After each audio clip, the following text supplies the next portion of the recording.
오늘은 사무엘상 15장을 함께 보도록 하겠습니다. 사무엘상 15장입니다.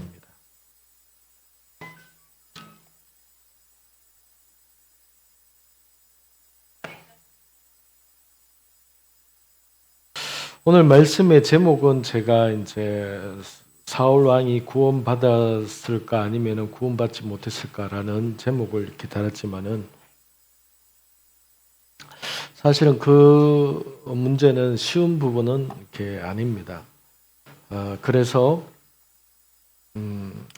성경학자나 설교하시는 분들도 이렇게 나뉘기도 합니다. 제가 지난주에 말씀드렸다시피 사무엘상을 통하여서 전체적인 것을 통하여서 사울의 삶을 살펴보면서 존 메가더 목사님이나 아더 핑크와 같은 그런 유명한 신학자나 이런 분들은 사울 왕이 구원받지 못했을 거다 이렇게 주장을 하고, 그리고 C.S. 루이스나 또 몇몇 또 유명한 분들은 뭐라고 확실하게 말할 수 없다, 그거는 알지 못한다 이렇게 이제 이야기를 그렇게 합니다. 그렇기 때문에 그냥 그러한 학자들의 이야기를 가지고 얘기를 한다면은 이런 학자들의 이러한 의견이 있습니다. 또 이렇게 알 수 없다고 합니다. 그렇게 얘기를 할 수가 있겠죠. 그런데 우리가 이 성경을 통하여서 이 사울 왕에 대해서 사실은 이 구원의 문제는 하나님만이 그렇게 알 수 있는 분이고, 우리의 어떤 구원의 약속과 은혜는 하나님만이 주시기 때문에 우리가 뭐라고 실제적으로 단정 짓기는 어려운 부분은 사실이고 또 그러하다고 봅니다. 그렇기 때문에 제일 안전하게 그냥 쉽게 이렇게 우리가 넘어갈 수 있는 부분은 뭐 알 수 없지 않냐 이렇게 이제 할 수 있는 것이죠. 그러나 우리가 믿는 자로서 이 사울 왕에 대해서 우리가 이렇게 보다 보면은 당연히 마음 가운데 사울 왕이 하나님께서 이렇게 버리셨다라고 후회하신다고 하셨는데, 그러면 이 사람은 그냥 이렇게 왕으로서 버림받았다는 것인가, 아니면 정말로 하나님께서 버림받았다는 것인가, 이런 궁금증을 이렇게 자아내게 되고 마음으로 이렇게 궁금하게 됩니다. 실제적으로 그런 측면에 있어서 우리가 오늘 이렇게 말씀을 15장을 살펴보면서 제가 생각하는, 그리고 사무엘상 전체를 통하여서 알 수 있는 그 부분을 통하여서 저는 조심스럽게 어떻게 생각하는가라는 부분을 이렇게 나누려고 합니다. 근데 이 문제가 사실은 오늘 사무엘상 15장에 있어서 중요한 부분은 아닙니다. 그러나 궁금한 부분이기는 합니다. 예, 궁금한 부분이기는 하죠. 그러나 사실 우리에게 있어서 중요한 부분은 아닙니다. 어쨌든 오늘 말씀의 제목을 잡다 보니까 이제 그러한 제목을 잡게 된 것이고, 15장 1절부터 한번 이렇게 보도록 하겠습니다. 1절을 같이 읽겠습니다. 시작.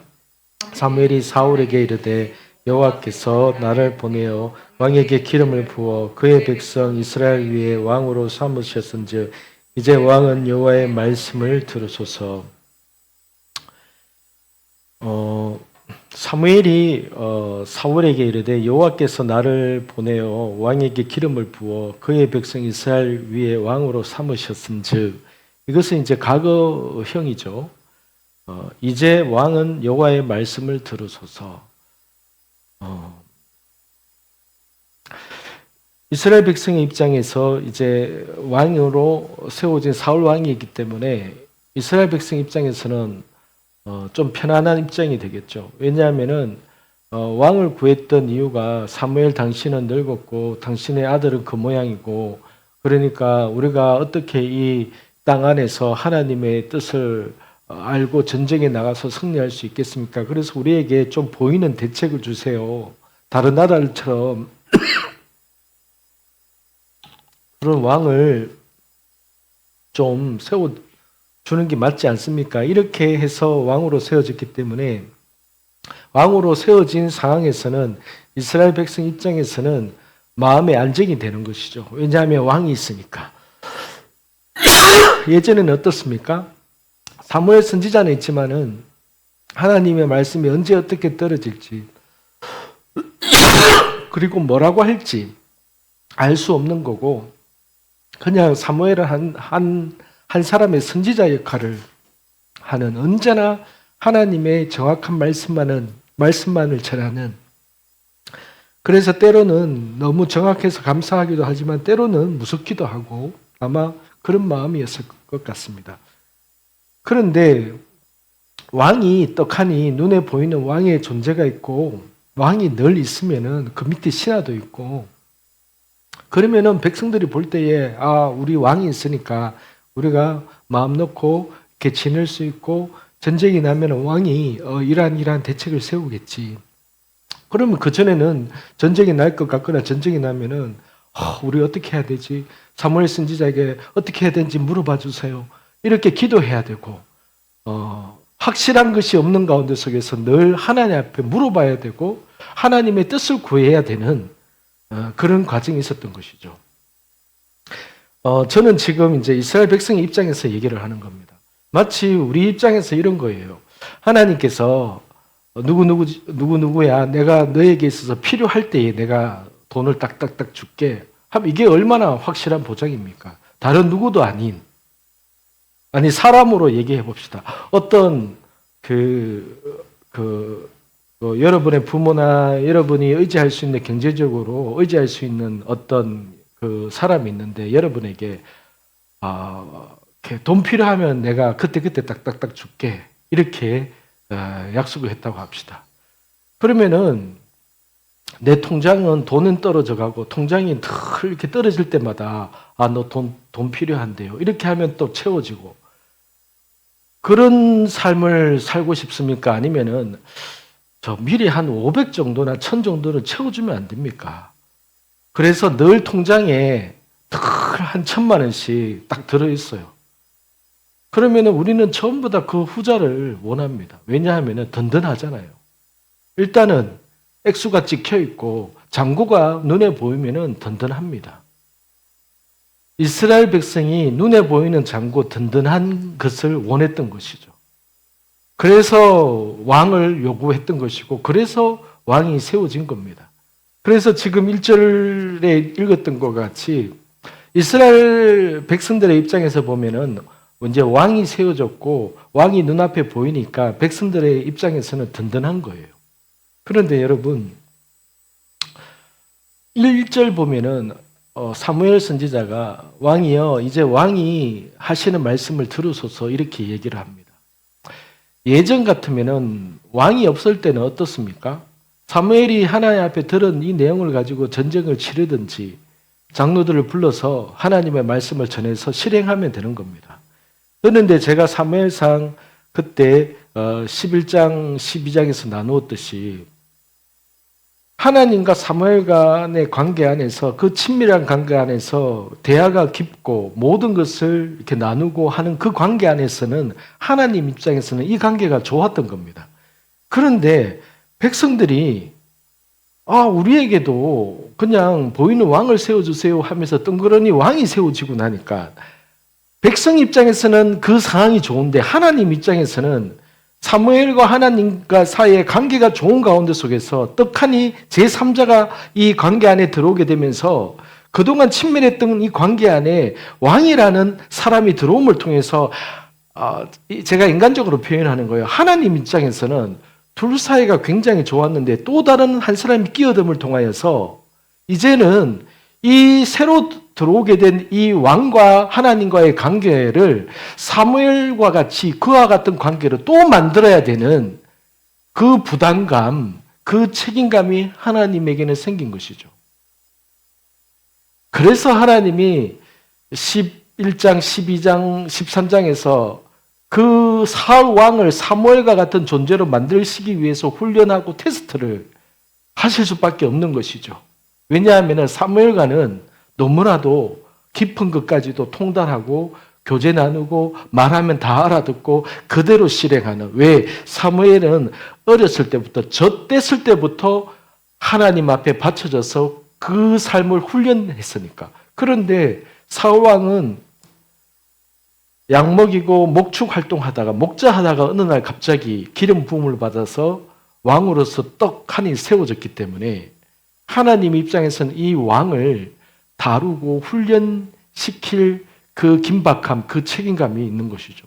그래서 오늘 1절에도 보니까 예전에는 하나님이 사무엘에게 말하면 다 끝났는데 1절에서 뭐라고 합니까? 사무엘 선지자가 왕이여 이제 하나님이 하시는 말씀을 들으소서. 하나님과 사무엘은 왕을 또 설득시켜야 돼요. 하나님과 사무엘은 왕에게 하나님의 뜻을 또 전해야 되는 거예요. 이게 하나님 입장에서는 애로사항입니다. 왜요? 왕이 그 수준이 안 되면은 이 왕을 다루어야 되기 때문에. 그런데 백성 입장에서는 어떻습니까? 안 보이는 하나님보다는 보이는 왕이 좋은 거예요. 그래서 평안한 거예요. 백성 입장에서는 사울 왕이 보험과 같은 존재인 거예요. 보험과 같은 존재.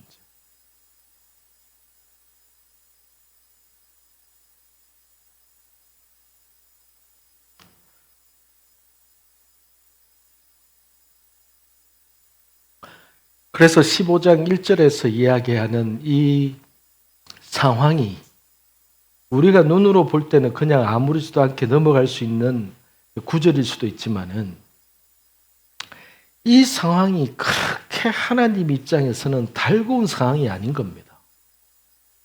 달가운 상황이 아니에요. 근데 백성은 이제 왕이 생겼기 때문에 좋아라 하고 있습니다. 안심됩니다. 안정됩니다. 왜요? 왕이 생겼으니까. 그러나 왕이 생겼다고 해서 이게 좋은 게 그 좋은 것을 보장하지는 않는 것임에도 불구하고 사람들은 좋아한다는 거예요. 여러분 이것이 무엇을 말합니까? 하나님과 나와의 관계에 있어서 이러한 사울 왕과 같은 타이틀이 있으면은 우리는 편하게 생각할 수 있어요. 그거 착각이라는 거예요. 무슨 말이냐? 더 쉽게 얘기할까요? 나 목사니까, 나 교회에서 안수 집사니까, 나 장로니까, 나 교회에서 성가대 이렇게 열심히 하고, 주일학교도 열심히 섬기고, 교회에서 나 이렇게 열심히 섬기는데, 나 이 정도만 잘하고 있는 것이지 않나. 하나님이 나 기뻐하시겠지. 그게 여러분 사울 왕이라는 거예요. 아무 상관도 없는데, 그게 눈에 보이는 보험이기 때문에, 우리는 그 보험을 들어놓고 안심하고 있는 거예요. 이제 됐다. 왜? 사울 왕이 있으니까. 이제 나 됐다. 왜? 나 사람들이 생각하는 나 예배 드렸고 줄 성수했고 나 그래도 교회에서 이렇게 열심히 하고 있고 나 교회 장로인데 나 선교사라서 교회를 몇 개 개척했는데 나 몇 사람은 올해에도 나 몇 사람 전도했는데 나 같은 사람 어디 있어? 그게 보험인 겁니다. 보험. 내 눈에 보이는 보험인 거예요.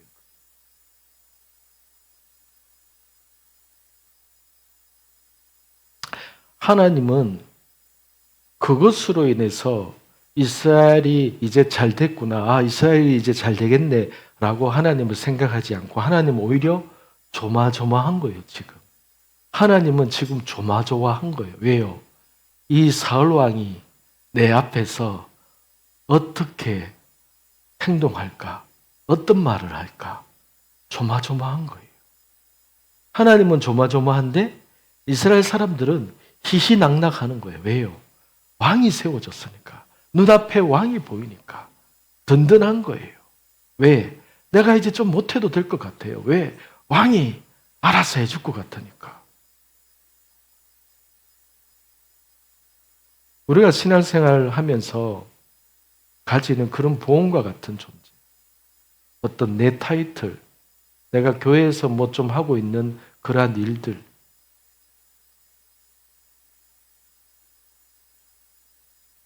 목사라는 타이틀이 구원을 보장해 주는 것은 아닙니다. 아, 목사니까 너 구원받았어. 그런 건 없습니다.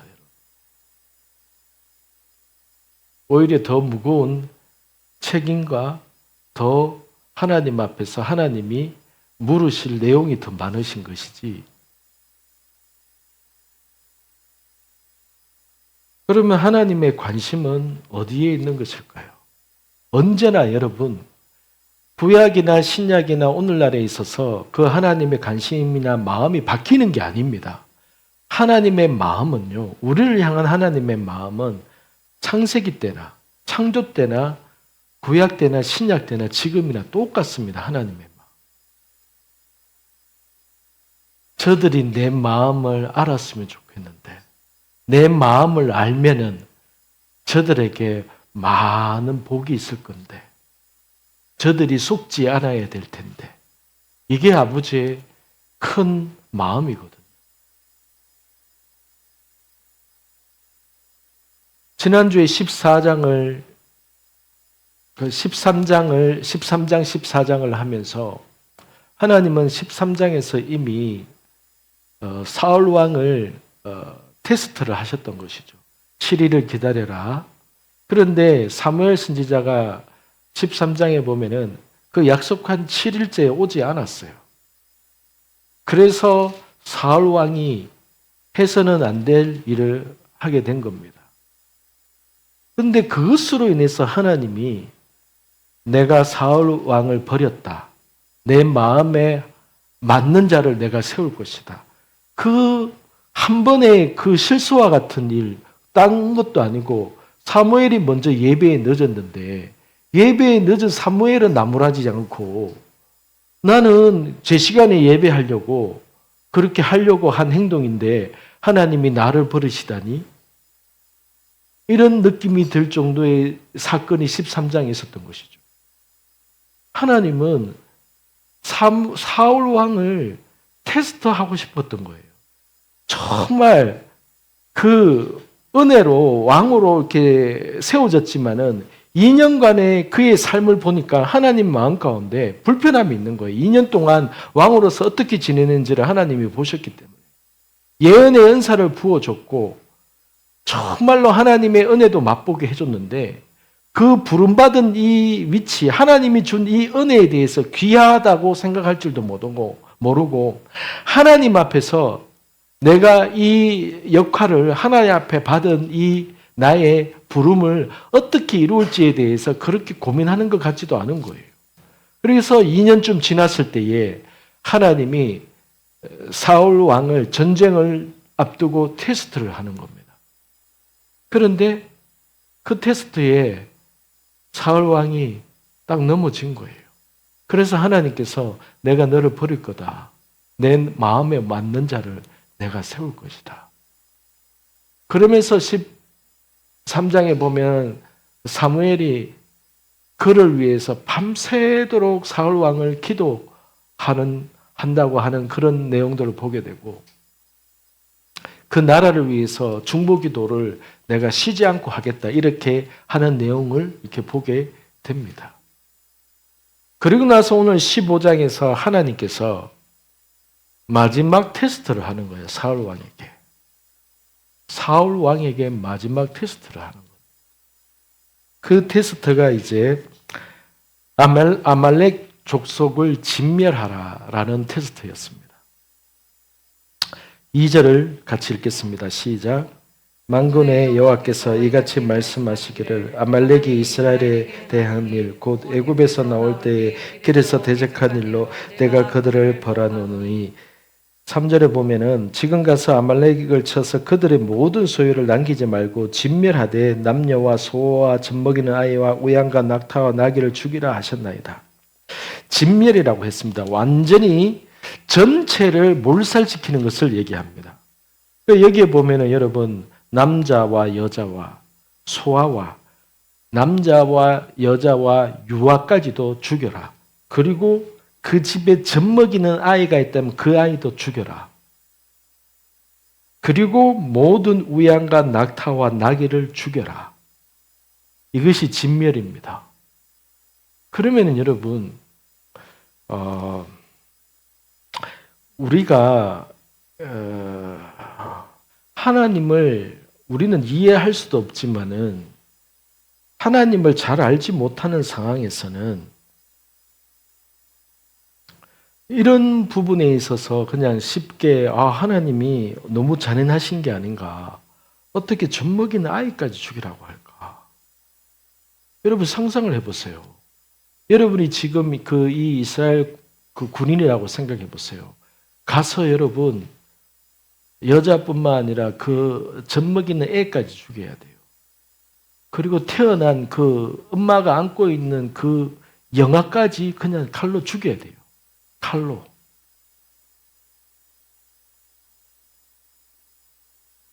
어떻게 하시겠습니까? 마음에 갈등이 생기지 않겠습니까?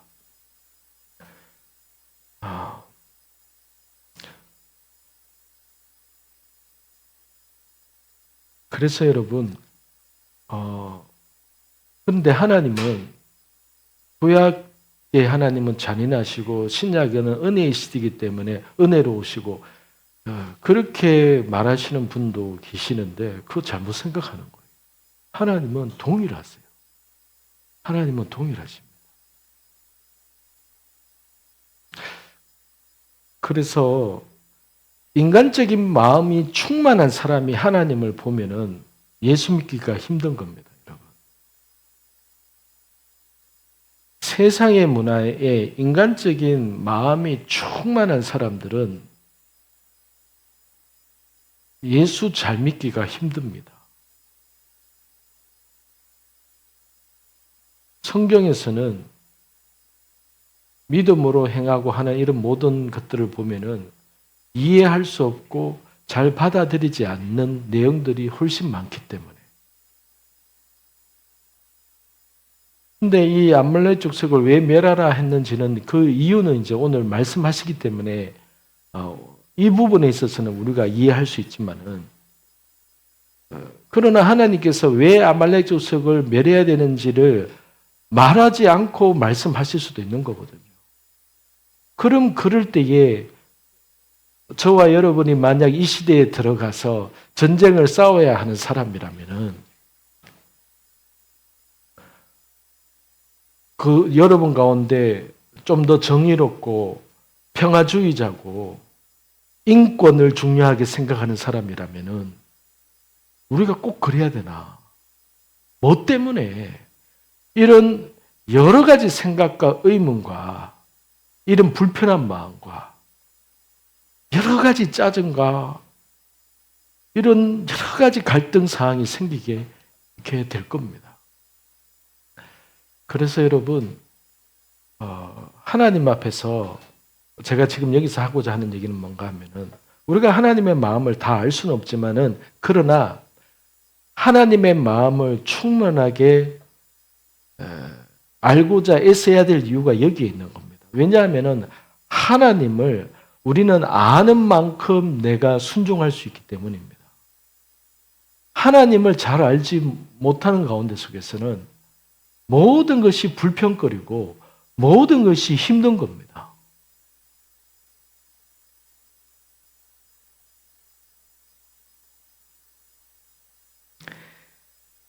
그래서 그런 사람들은 내가 믿는 이 믿음이 무엇인지를 다시 한번 따져보고 생각해보고 내가 믿는 이 믿음이라는 것이 무엇인가? 내게 있어서 하나님은 어떤 분이신가? 이 부분을 다시 한번 생각해 봐야 되는 겁니다. 이 아말렉 족속에 대한 이야기뿐만 아니라 성경에서 어떤 말씀되어질 때에 하나님이 굳이 이렇게 하셔야 되나? 하나님이 왜 이런 마음이 든다면은 그 사람은 자신과 하나님과의 관계에 있어서 그 사람에게 있어서 하나님은 어떤 분이신지를 다시 생각해 봐야 되는 거예요.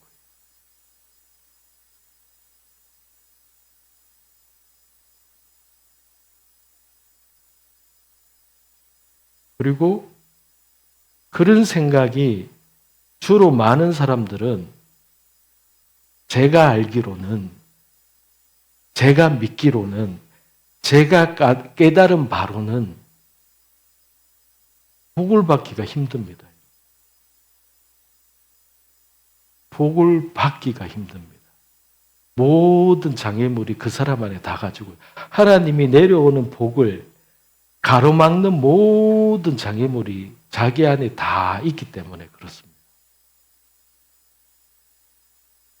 그래서 항상 명쾌합니다. 그런 것들이 힘들고 생각이 많은 사람들은 명확하게 나에게 있어서 하나님 분이 어떤 분이신지를 다시 한번 묵상하고 기도해서 계산을 해서 내게 있어서 하나님이 어느 정도가 되는지 모든 것이라면은 모든 것을 순종할 수 있는 것이고 내게 있어서 하나님이 10%라면은 딱 그 수준만큼 갈 수 있는 겁니다. 내게 있어서 하나님이 딱 절반이라면은 내 인생 가운데 속에서 나는 딱 절반치로 갈 수 있는 겁니다.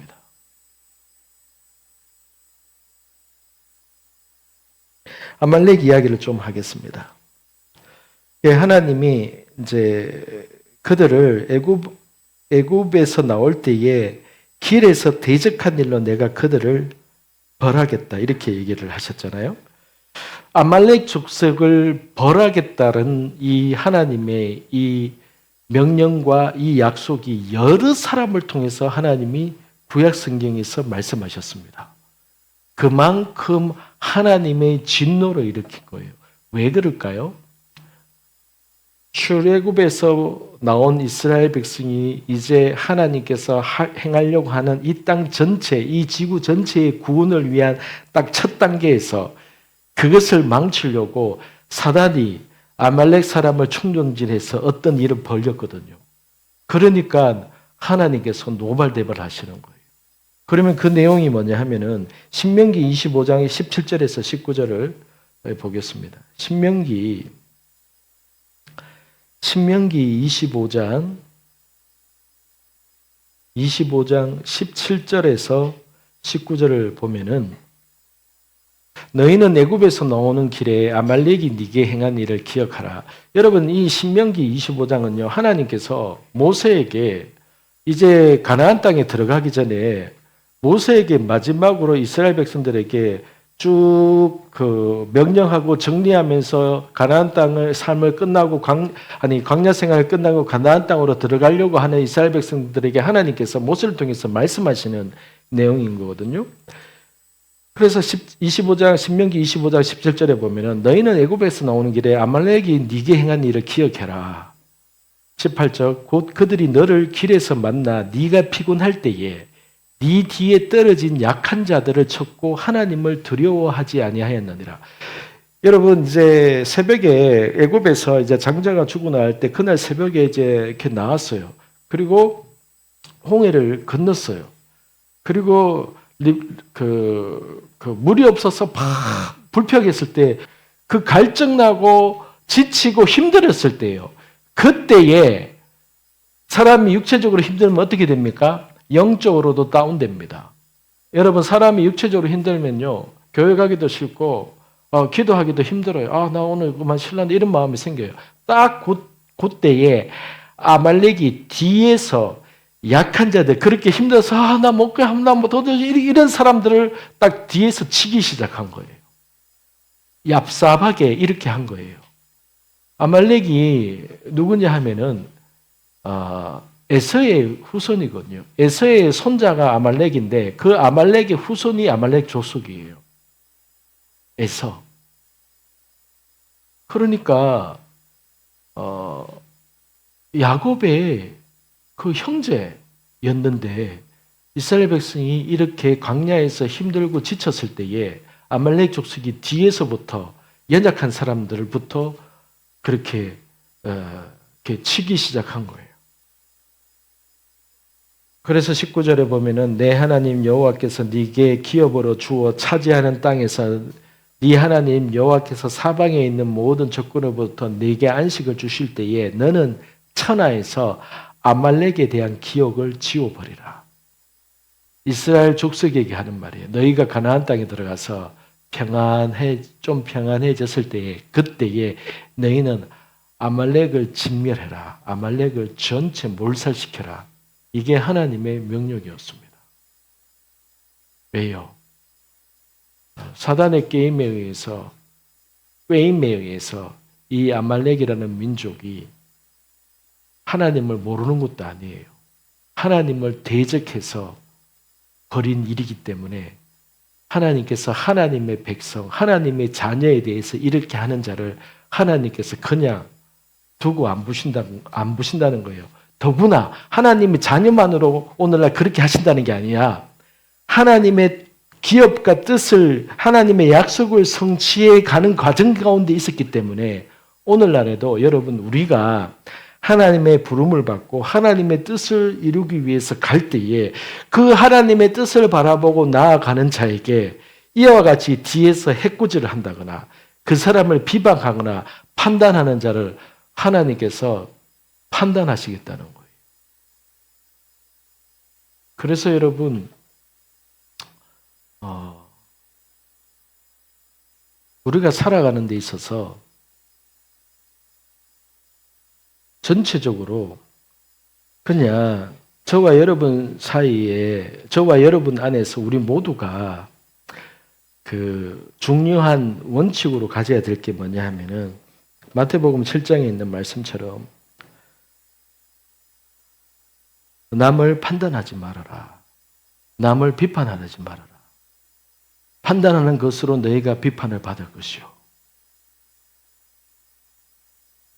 그래서 여러분, 일단은 여러분이 사람 자체를 판단하거나 그렇게 하지 마세요. 인생을 살면서. 또 억울하니까 이제 그런 말도 나오게 되죠.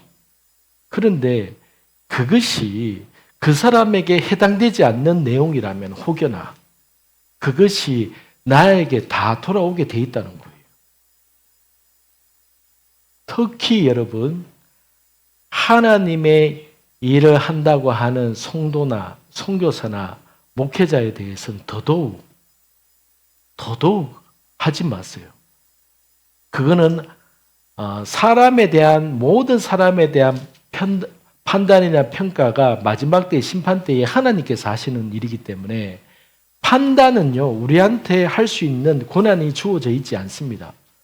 사람에 대한 판단, 더구나 하나님의 일에 있어서는. 그렇기 때문에 판단이나 평가를 하고 하는 것은 하나님 앞에서 그것은 하나님의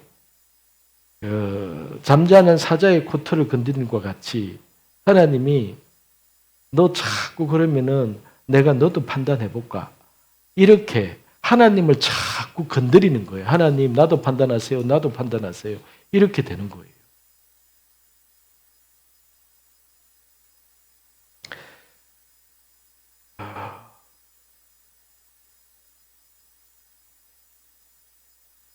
그래서 하나님이 이 아말렉 족속을 진멸하라라고 했던 것이죠.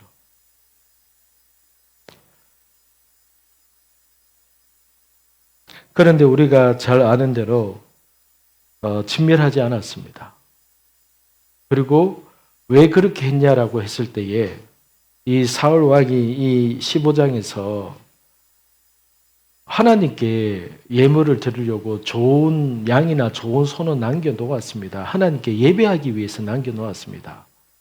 하니까 이 사무엘 선지자가 하나님은 순종을 기뻐하시지 이러한 예배를 기뻐하시는 것은 아니다. 다시 정확하게 말하면은 하나님은 순종을 바라시지 순종 없는 예배는 하나님이 원하시는 게 아니다. 그것은 하나님의 쇼고 형식이다. 하나님 앞에 순종하지 않는 예배가 그것이 무슨 하나님을 향한 예배가 되냐. 이런 얘기를 오늘 15장에서 이렇게 얘기하게 됩니다. 그래서 사울이 그제서야 뭐라고 하는가 하면은 24절에 사울이 사무엘에게 이르되 내가 범죄하였나이다. 내가 여호와의 명령과 당신의 말씀을 어긴 것은 내가 백성을 두려워하여 했다. 여러분 처음과 말이 달라지죠. 처음에는 그거 하나님을 위해서 예배하기 위해서 좋은 양과 좋은 소는 남겨놓았습니다.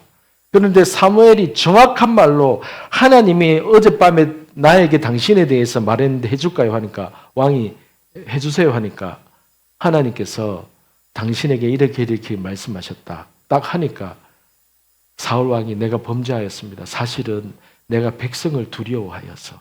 왜 그랬을까요? 왕을 구해서 왕을 세운 사람이 누굽니까? 이스라엘 백성 입장에서는 자기들이 왕을 세운 거예요. 자기들이. 그리고 사울 왕은 준수한 자라 이렇게 얘기하고 용모가 잘생겼고 이스라엘에서 이보다 나은 자가 없더라. 그만큼 이렇게 착한 거예요. 성품도 좋았던 것 같아요. 이때는. 그러니까 백성들이 전쟁에서 나가서 원래 전쟁에서 나가서 승리하면은 전쟁 탈취물로 해서 자기들이 가지고 이렇게 하거든요. 그러니까 백성들이 그렇게 원하니까 왕의 입장에서 그래라 이렇게 한 거예요. 왜요? 백성들 눈치 때문에. 하나님이 자신에게 하신 명령이 있지만은 상황적으로 지금 상황상 하나님이 내게 이렇게 말씀하셨지만은 내 상황상, 내 여건상 지금 어쩔 수 없어 하면서 그렇게 타협한 거예요. 하나님 앞에서 이렇게 타협하게 된 것이죠. 이런 내용이 오늘 15장에서 이렇게 나오게 되는 겁니다.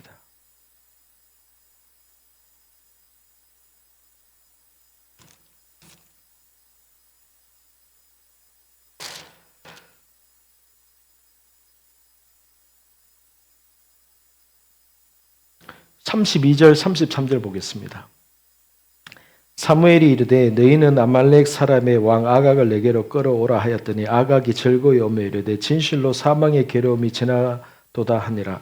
사무엘이 이르되 네 칼이 여인들에게 자식이 없게 한 것 같이 여인 중 네 어미에게 자식이 없으리라 하고 그가 길갈에서 여호와 앞에서 아각을 찍어 쪼개니라. 여러분, 사무엘이 사왕이 했어야 될 일을 하나님께서 사무엘 보고 하게 하십니다. 사무엘은 선지자잖아요. 그가 언제 칼을 휘두르고 그랬겠습니까? 그런데 여러분 잘 보세요. 하나님 앞에서의 말씀 앞에서의 철저한 순종과 단호함. 아각 왕을 찍어 쪼개버렸습니다. 아각 왕을 찍어 쪼개버렸어요. 얼마나 잔인합니까? 그런데 사무엘 선지자가 사울 왕이여 이제라도 기회를 줄 테니까 자 다시 죽이세요. 이렇게 하지 않습니다. 하나님이요 사무엘 보고 하라고 한 거예요. 그래서 그 자리에서 아각 왕을 그냥 칼로 두개골을 찍어서 쪼개버렸습니다.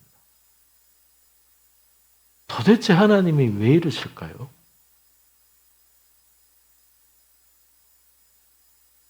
때로는 상황마다 다르겠지만은 여러분 이 사울 왕은 하나님의 말씀에 대해서 쉽게 생각하고 이 정도는 괜찮겠지 이렇게 생각하는 사람이 유행인 거고 사무엘은 하나님을 아는 거예요. 눈치로 이미 깐다는 그런 말이 있듯이 사무엘은 하나님을 너무 잘 아는 거예요. 그러니까 하나님 앞에서 하나님이 하라는 대로 이렇게까지 철저하게 하고자 했던 겁니다. 그런데 사무엘도 사울 왕도 이 당시 이스라엘 백성도 왜 하나님이 이렇게까지 하는지 알 수가 없는 거예요. 이 시대는 이걸 알 수는 없습니다. 그러면 하나님이 왜 이렇게 하는지 누가 알 수 있을까요? 우리 시대에는 아는 거예요. 우리 시대에. 이것이 여러분 계시의 점징성이라고 하는 겁니다. 하나님의 계시가 처음에 주어지지만은 그 계시를 선포하는 선지자도 내가 이게 무슨 뜻인지 모르고 때로는 말할 때도 있어요. 선지자는. 하나님이 전하라고 했기 때문에. 그런데 그 뜻이 때로는 자기도 모르는 상태에서 전하는 거예요. 그리고 무슨 뜻인지 모르는 상황에서 하나님의 말씀을 받아 적는 거예요. 다니엘처럼. 그래서 예언이 임하고 하나님의 환상이 임할 때마다 괴로워가지고 하나님 도대체 이것이 무슨 뜻입니까? 무슨 뜻입니까? 하니까 하나님이 조금 풀어주고 하니까 신이 나서 하나님 그럼 이건 무슨 뜻입니까? 이건 무슨 뜻입니까? 하니까 하나님이 다니엘서 12장에 다니엘아 이것은 네하고 상관없다. 먼 후세의 일이다. 하나님 그래도 이게 무엇입니까? 다니엘아 니하고 상관없다. 먼 후의 일이다. 너는 평안히 있다가 잠들 것이다. 그러니까요, 계시가 부어질 때에는요, 그것이 하나님의 이게 뜻이 무엇이고 이게 무슨 마음으로 이게 하는지 잘 몰라요. 그래서 구약 시대에는 선지자들은 우리는 선지자를 부러워하고 그렇게 합니다. 실제적으로 부러운 부분도 있어요. 그런데요, 선지자들은요, 구약의 선배들은요, 우리를 부러워해요. 왜요? 그때에 안 풀어졌던 하나님의 말씀과 계시가 지금은 웬만큼 다 풀어졌거든요. 우리는 말씀을 보면서 이때 하나님께서 이래서 이랬구나. 우리는 아는 거예요. 이것을 읽는 자들은. 그런데 아각의 머리를 쪼갠 사무엘도 그것을 지켜보기에는 사울 왕도 도대체 왜 하나님께서 이렇게 해야 되는지 영문도 모르는 거예요. 이스라엘 백성들은 더 모르는 거예요. 그래서 이때는요, 철저하게 하나님이 하라는 대로 하면서 따라가면 하나님의 그냥 그런 은혜가 주어졌지만 오늘 우리가 말씀을 통해서 깨닫는 은혜만큼은 이 시대에는 없었던 겁니다. 지금은 오늘날 왜 이렇게 우리는 이런 계시의 확장성으로 인해서 깊이 있게 깨달아 알아지게 될까요? 저와 여러분 안에 있는 성령님 때문입니다. 성령님이 말씀을 연구하고 하나님 도대체 이게 무슨 뜻이에요? 이게 왜 그런 거예요? 그렇게 하는 자에게 깨닫게 해주시고 또 이미 신구약 성경이 이 구약과 신약이 딱 이렇게 우리에게 주어졌기 때문에 우리는 신구약을 넘나들면서 이것을 뜻을 이해하고 할 수 있게 된 거예요. 아말렉 족속을 왜 소멸하라고 했는지 이야기하는데 이렇게 시간이 오래 걸렸습니다. 그런데 여러분 잘 보세요. 사울 왕이 이제 그 전리품을 이렇게 챙겼잖아요. 이스라엘 백성들 때문에. 그리고 아각 왕을 잡아왔잖아요. 그런데 오늘 본문에 보면 마치 이것들 외에는 다 진멸했습니다라고 말을 하지만은 사실은요 다 진멸한 것도 아니에요. 왜요? 재산 탈취에 급급했기 때문에 살려주는 자는 살려주고 눈에 도저히 아기가 막 울고 전문격을 쓰면 도저히 이렇게 하면서 살려준 자도 있었을 겁니다. 왜요? 인간적으로 너무 마음이 충만해서 그냥 눈에 보이는 재산만 이것만 가져가도 되지 뭐 굳이 다 죽을 필요가 있나 이런 마음을 품었기 때문에 살려뒀던 자도 있었을 겁니다. 그것이 화근이 되어서 이스라엘 전체가 학살당할 뻔한 사건이 이후에 일어났던 겁니다. 그래서 하나님은 알파와 오메가이신 하나님은 지금 아말렉을 죽이지 않으면은 몇백 년 후에 무슨 일이 일어나는지 하나님이 그걸 보셨던 거예요. 그래서 하나님이 사울 왕에게 지금 진멸해라. 지금 네가 진멸하지 않으면은 네 때문에 후대의 유대인 전체가 진멸당한 일이 생긴다. 그렇게 말씀하셨던 겁니다. 그런데 하나님이 이렇게 이야기하시지는 않거든요. 그런데 우리는 에스더서를 보니까 그렇구나라고 알게 되는 거예요. 에스더 3장을 보겠습니다. 에스더서 3장. 에스더서 3장 1절에 보면요. 그 후에 아하수에로 왕이 아각 사람 함무다다의 아들 하만의 지위를 높이 올려 함께 있는 모든 대신들 위에 두니 아각 사람이라고 나오죠. 그래서 성경학자들은요. 아각 왕의 후손이라고 이야기합니다. 아말렉의 후손이 하만인 거예요. 아말렉의 후손. 그러면요. 이 하만에 의해서 한날 한시에 유대인 전체를 바벨론의 포로로 살고 있는 이스라엘 사람 전체를 죽입시다. 이렇게 해서 왕의 조서에 도장까지 찍어놓고 날짜까지 잡았어요. 유대인 전체 학살하는 날짜까지 잡아놓은 거예요. 그럼 이 일은 누가 했을까요?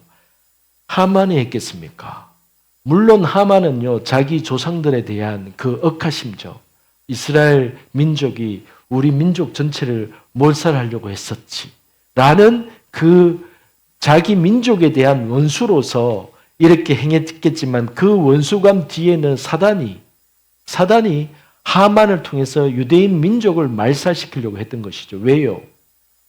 메시아가 오지 못하도록 하나님 나라의 일이 성취되지 못하도록 사단이 이렇게 역사했던 것이죠. 우리는 이거를 알 길이 없는 거예요. 그러면은 뭐 사울 왕이 알았겠습니까? 사무엘 선지자가 알았겠습니까? 또 에스더 이 시대에 에스더가 알았겠습니까? 모르드게가 알았겠습니까? 몰라요 이것은. 지나고 나 보니까 우리 시대에 와서 하나님의 말씀을 에스더서를 보고 사무엘 상하를 보니까 이게 깨달아지고 알아지는 것이지. 그렇기 때문에 여러분, 하나님이 진멸하라고 했으면 이유가 있는 거예요.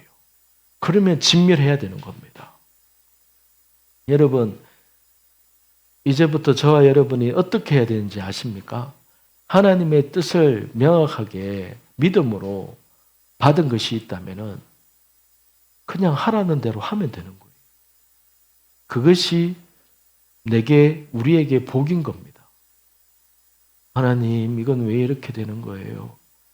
제가 베트남에서 한국으로 들어가라고 했을 때에 처음에는요, 긴가민가 했어요. 그리고 그 다음 날에도 기도하는데 한국으로 들어가라. 염승으로 들리는 게 아니에요. 기도를 하는데 내 마음에서부터 한국으로 들어가라. 내가 한국으로 들어가고 싶은 마음이 있는 것도 아니기 때문에 왜 이 마음이 드는지 의문이 들겠죠? 이게 뭐지? 이렇게 생각하겠죠? 근데 그게 3일, 4일 기도할 때마다 들면 어떤 생각이 들까요? 하나님이 내게 이런 마음을 주시네? 라고 생각하겠잖아요. 그래서 제가, 하나님이 들어가라고 하시는 거구나.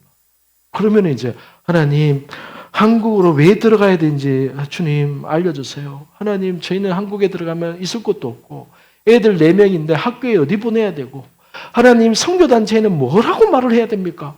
이런 생각들. 그러면은요, 제 생각에 한국으로 왜 들어가야 되는지 1번 말해주고, 2번 자녀들 학교는 어떻게 해야 되는지, 3번 거주지는 어디로 가야 되는지, 선교단체는 어떻게 말해야 되는지 딱딱 말해주면 얼마나 순종하기 쉽습니까?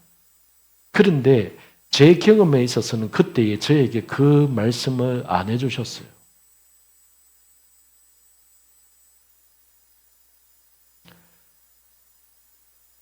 그래서 한 며칠 동안 고민하다가 선교단체에는 대충 얼마 부리자. 한국으로 들어갈 티켓을 딱 끊어놓고, 왜냐하면은요, 선교사는요, 한국에 들어가면은요, 선교단체 허가가 없이는 못 들어가요. 근데 내가 들어갈 티켓팅을 끊었잖아요. 그러면은 무엇 때문에 이렇게 들어가게 됐습니다라고 얘기를 해야 돼요. 얘기 안 하면요, 페널티 먹어요. 그러면 내가 왜 그렇게까지 한 줄 아십니까? 이게 하나님의 뜻이라고 제가 믿었거든요. 그러면 하나님의 뜻을 모든 사람이 이해합니까? 기도하는데 하나님이 들어가라고 하던데요? 하면 어떻게 되겠습니까? 좀 이상한데? 이렇게 생각하지 않겠습니까? 그러니까 지혜가 필요한 거예요. 그래서 선교단체는 일단 얼마 부리자. 그냥 일이 있어서 들어가야 된다라고 얘기를 하자. 두 번째, 집 문제는 모르겠다. 들어가 봐야 알겠다. 그러니까 해결할 수 있는 부분 없음. 들어가 봐야 됨. 애들 학교 들어가 봐야 됨. 이제 다 해결된 거예요. 들어가면 되는 거예요. 그래서 들어왔더니 제 간증처럼 집이 생기고 학교가 생기고 선교단체는 내가 알아서 사표 쓰고 그렇게 되는 것이었던 거예요. 그러니까 여러분, 하나님하고 씨름해야 될 거를 씨름해야 되지, 쓸데없는 걸로 씨름하면은요, 나만 시간 낭비예요. 이것은 물론 한 번에 되지는 않습니다.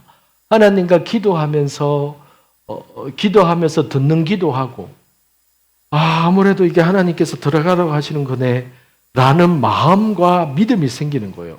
제가 늘 얘기하잖아요. 이런 마음이 생기더라도 100% 확신합니다. 그런 거 없어요, 여러분. 그런 적 없어요, 저는. 그냥 이게 하나님이 가라고 하는 사인이구나. 내가 가야겠네. 그러면은 티켓 끊을 때 어떤 마음이 들까요? 이거 아니면 어떡하지? 그런 마음이 들어요. 나도. 들어요. 그런데 어떤 마음이 더 들까요? 그래도 하나님의 뜻인 것 같은데? 라는 마음이 조금이라도 더 든 거예요. 그러면은 내 마음 안에 더 믿음이 생기는 쪽으로 우리는 선택하는 거예요. 선교사님 아니면요. 아니면 아니었구나라는 것을 배우는 거잖아요. 에이, 그렇게 어떻게 해요? 그런 각오가 없기 때문에 하나님 앞에서 더 깊은 은혜를 경험을 못하는 겁니다, 여러분. 왜 이런 각오까지 하면서 왜 이런 위험을 물었었고 왜 이렇게 할까요? 하나님 앞에 순종하고 싶으니까. 동기는 그겁니다, 여러분. 하나님 앞에 순종하고 싶은데 내 수준은 안 되면은 어쩝니까? 실수를 하는 거예요. 나는 하나님 앞에 순종하고 싶고 하나님의 뜻대로 하고 싶은데 내 믿음과 내 역량이 안 돼. 그런데 나는 내 마음은 순종하고 싶은 거잖아요. 그러면 실수를 통해서 배워야죠. 남이 손가락질하면 손가락질을 감수해야죠. 왜? 하나님 앞에 순종하고 싶은데. 나는 하나님 앞에 순종하고 싶지만요. 사람들이 손가락 할까 싶어서 못하겠어요. 그러면 그 사람이 사울 왕인 거예요. 왜? 나는 하나님 앞에 순종하고 싶지만 남이 뭐라고 할까봐 남 눈치 때문에 내가 이렇게 했습니다. 그래서 사울 왕이 하나님 앞에 그렇게 된 겁니다. 그래서 사울 왕이 하나님 앞에 그렇게 된 겁니다.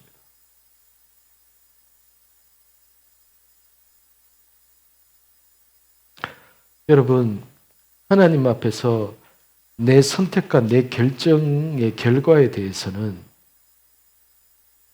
내가 거기에 대해서 실수하더라도 실수에 대한 대가 지불을 하게 돼 있지만은 내 마음의 동기가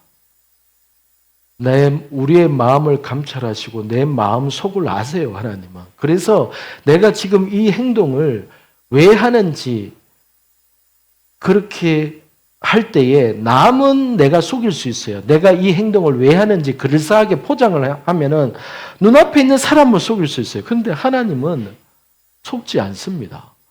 그런데 내 마음의 동기가 하나님 보시기에 그러하다면은 내가 사람들에게 부끄러움과 손가락질을 당할 때에 하나님은요, 나를 책임지실 거라는 그 믿음이 만약에 없다면은 여러분의 믿음은 잘못된 믿음이고 여러분의 믿음은 완전히 꽝인 겁니다.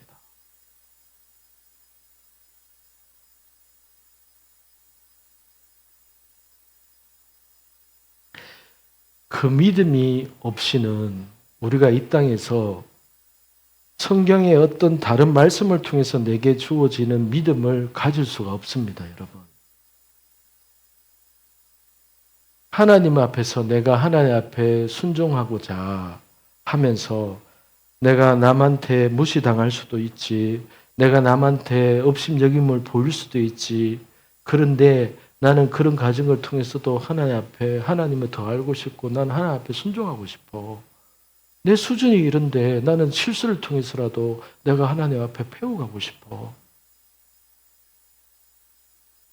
이런 각오가 없다면은 하나님 앞에서 무엇을 기대할 수 있겠습니까?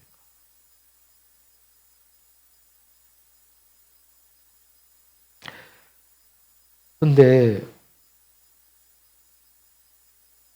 사람들은 때로는 우리 주변에는 사울 왕과 같은 착하고 남들을 보기에 좋은 사람, 준수한 사람. 그렇지만 사람을 너무 의식해서 하나님보다는 사람이 두려워서 어쩔 수 없이 하는 행동을 하게 되는 그런 사람도 있습니다.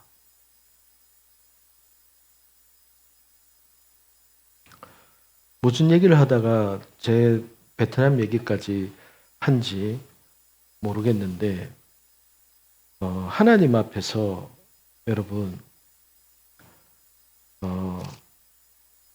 하나님이 이 사울 왕에게 분명히 이번에 아말렉 족속을 진멸하라 했을 때에 왜 진멸해야 되는지는 모르는 상태에서 나가서 그냥 진멸하는 과정 가운데 속에서 백성들이 왕이시여 이거는 좀 챙겨야 되지 않겠습니까? 이걸 허락해 주십시오. 우리 장수들의 뜻입니다. 이렇게 하니까 그렇게 해라 이렇게 해버렸던 것이죠. 그리고 굳이 젖먹이는 아기까지 유아까지 여러분 저도 만약에 이 시대에 들어가서 이 전쟁에 나갔다면은 내가 칼을 들 수 있었을까 이런 생각이 들어요. 저도. 그런데 사무엘 선지자는 어떤 심정으로 아각을 둘로 쪼개버렸을까요? 그가 잔인했을까요? 사무엘이? 안에 분노가 가득 차서 그랬을까요? 아닙니다. 하나님의 말씀에 대해서 절대적인 신뢰감이 있었기 때문에. 하나님에 대한 절대적인 신뢰가 없기 때문에 우리가 이해되지 않는 것 앞에서 순종하기가 어려워지는 겁니다. 주저주저하게 되는 겁니다. 내 인생 가운데 하나님에게 대해서 절대적인 신뢰가 없기 때문에 내가 이해되지 않거나 내 상황 속에서 어떠할 때에 주저주저하게 되는 겁니다. 여러분, 그래도 여러분 자책하거나 막 그럴 필요가 없어요. 왜냐하면은 모두가 그런 과정과 그런 훈련과 하나님을 신뢰하는 법을 배워야 되기 때문인 거예요. 아직 나는 신뢰하는 법을 못 배웠어요. 괜찮아요. 배우면 돼요. 과정들을 통해서.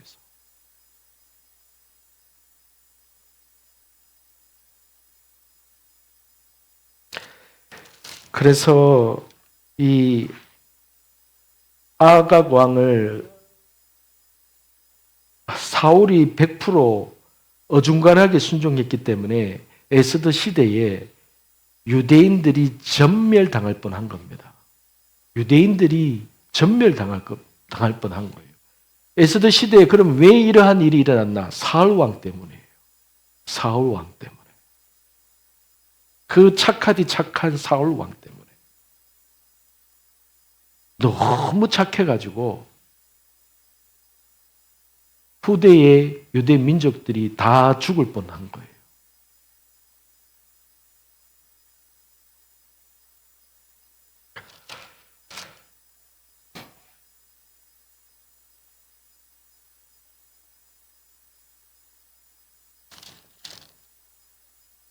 육 절에 보면은 오늘 우리 15장을 하면서 제 안에 주시는 감동에 따라 왔다 갔다 합니다. 앞에 갔다가 뒤에 갔다가 6절에 보면은 사울이 겐 사람에게 이르되 아말렉 사람 중에서 떠나가라 그들과 함께 너희를 멸하게 될까 하노라 이스라엘 모든 자손이 애굽에서 올라올 때에 너희가 그들을 선대하였느니라 이에 겐 사람이 아말렉 중에서 떠나니라.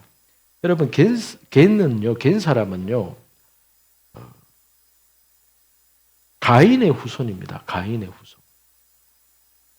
후손입니다. 그래서 이 사람들이 이 겐의 조상들도 이 철제 기구를 다루는 이런 쪽으로 뛰어났다고 합니다. 가인의 창세기 가인의 족보를 보면은 가인의 후손들을 보면은 그 당시에 뭐 다루는 기술로 유명하더라 뭐 이렇게 나오잖아요. 그리고 이 겐 사람은요 이제 그 민수기 10장 29절과 32절에 보면은 여러분이 나중에 보시면은 이스라엘 백성들이 이제 출애굽을 하고 광야 생활을 들어갈 때에 이제 모세의 장인이 이드로가 겐 사람들이거든요. 십보라도 겐 사람이고. 그래서 이드로가 방문해서 모세에게 얘기하고 나서 자 우리는 떠나가겠다고 하니까 모세가 붙잡았어요. 우리는 광야 생활들도 할 줄 모르고 장인어른이나 이 겐족속이 있어야 우리에게 도움됩니다. 그래서 민수기 10장 29절과 32절에 보면은 장막 치는 법이라든가 이런 것을 겐 사람들한테 배운 거예요. 여러분 사막에서 광야에서 광야 생활은요 광야 생활 안에서 살고 있고 해본 사람들한테 광야 밤에는 어떻게 지내야 돼 이렇게 하는지를 배울 수 있는 거거든요. 하나님이 밤에는 불기둥 낮에는 구름으로 지켜준다고 하지만은 구체적으로 실제적으로 있어서는 그 당시에 사람으로서 사는 사람들한테 배울 수 있는 거거든요. 그래서 하나님이 여러분 참 기가 막힌 거예요. 모세가 40년 동안 강야 생활한 것도 기가 막힌데 나중에 이스라엘 백성들을 딱 데리고 나왔을 때에 자기 장인 어른의 그 족속이 겐 족속인 거라. 근데 그들이 광야에서 살거든요. 그러니까 광야 생활에 대한 노하우를 가르쳐 준 거예요. 그래서 장막 치는 법, 그리고 광야에서 이 길을 찾는 법 이런 것들을 가르쳐 준 거예요. 그 얘기를 하고 있는 거예요, 지금. 그러니까 에서의 후손은요, 뒤에서 죽이고 얍삽하게 그렇게 행동했는데 이 겐 사람들은 오히려 저 완전히 동떨어져 있는 겐 사람들은 이스라엘을 도와준 거예요. 하나님이 반드시 은혜를 베풀게 하는 거예요. 그래서 그 성경에 보면은 겐 사람은 그 신명기에서인가 보면은 겐 사람은 그렇게 뭐 살아남을 당할 것이다. 뭐 이런 예언하는 게 있는 거예요. 그러니까 하나님은요, 비록 이방 사람이라 할지라도 하나님의 일에 하나님의 뜻에 발을 담그거나 도와준 사람에 대해서 하나님이 반드시 그것을 기억하시고 갚으시는 거예요.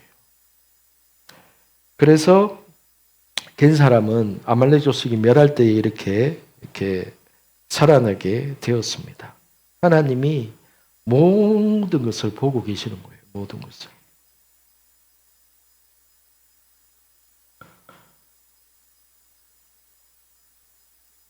자, 그러면은요, 오늘 말씀의 제목이라고 할 수 있는, 제가 왜 오늘 15장을 하면서 왔다 갔다 하지 생각했는데 지금 딱 생각해 보니까 이것 때문에 왔다 갔다 한 거구나라고 생각이 듭니다. 그럼 오늘 말씀의 제목이 사울 왕은 받았을까요? 구원을 받지 못했을까요? 제가 서두에 말했지만은 명확하게 얘기할 수는 없습니다. 그러나 우리는 이 부분이 궁금한 것은 맞습니다. 실제적으로 성도들이. 왜? 말씀 속에서 하나님이 사울 왕을 버렸다 이렇게 얘기하고 사무엘 선지자에게 너 왜 자꾸 사울 왕을 위해서 기도하냐? 언제까지 사울 왕을 위해서 기도하겠느냐? 라고 하시면서 마치 더 이상 사울 왕을 위해서 기도하지 마라 하시는 것 같은 거예요. 그러니까 우리는 그러면 사울 왕은 어떻게 되는 것인가? 이런 궁금증. 가룟 유다는 어떻게 구원받았을까 못 받았을까 이런 것처럼 이 사울 왕은 구원받았을까? 못 받았을까? 칼빈도 칼빈도 이렇게 본다고 봅니다. 칼빈도 사울 왕은 하나님의 은혜와 구원에서 멀어져 갔다. 이렇게 표현을 한다고 합니다. 칼빈 주석가도. 근데 저는 그러면은 저는 이 사울 왕에 대해서 우리가 무엇을 배울 수 있었고 이 구원에 있어서 어떤 마음이 더 마음에 와닿을까라는 부분을 제가 여러분과 함께 생각해 보기를 바랍니다. 22절을 보겠습니다. 22절 시작. 사무엘이 이르되 여호와께서 번제와 다른 제사를 그의 목소리를 청종하는 것을 좋아하신 같이 좋아하시겠나이까? 순종이 제사보다 낫고 듣는 것이 수양의 기름보다 나으니. 23절 같이 읽겠습니다. 시작. 이는 거역하는 것은 점치는 죄와 같고 완고한 것은 사신 우상에게 절하는 죄와 같음이라. 왕이 여호와의 말씀을 버렸으므로 여호와께서도 왕을 버려 왕이 되지 못하게 하셨나이다 하니라. 사울 왕의 죄에 대해서 하나님이 사무엘 선지자를 통해서 첫째는 22절에서 나는 순종을 원한다. 나는 순종 없는 제사는 기뻐하지 않는다. 이렇게 얘기를 했죠. 가인의 예배와 똑같은 겁니다. 가인이 예배는 했지만 제사는 했지만 하나님이 그 예배를 받지 않으셨습니다. 왜요? 그가 자기의 죄를 다루지 않았기 때문에. 네가 안색이 변하면 어찌 됨이냐? 네가 네 죄를 다스려라. 죄가 네 문 앞에서 너를 기다리고 있다. 이렇게 딱 얘기를 했죠. 그래서 가인이 그 죄를 자기 안에 있는 어떠한 것을 다루지 않았기 때문에 죄가 가인을 삼켜서 살인에 대한 충동과 마음을 일으켜서 동생을 이렇게 살인하게 되는 사건이 이제 일어나게 된 것이죠. 그래서 가인도 하나님 앞에 버림받아서 세상을 떠돌아다니는 그러한 자로 그렇게 유리하게 된 것이죠.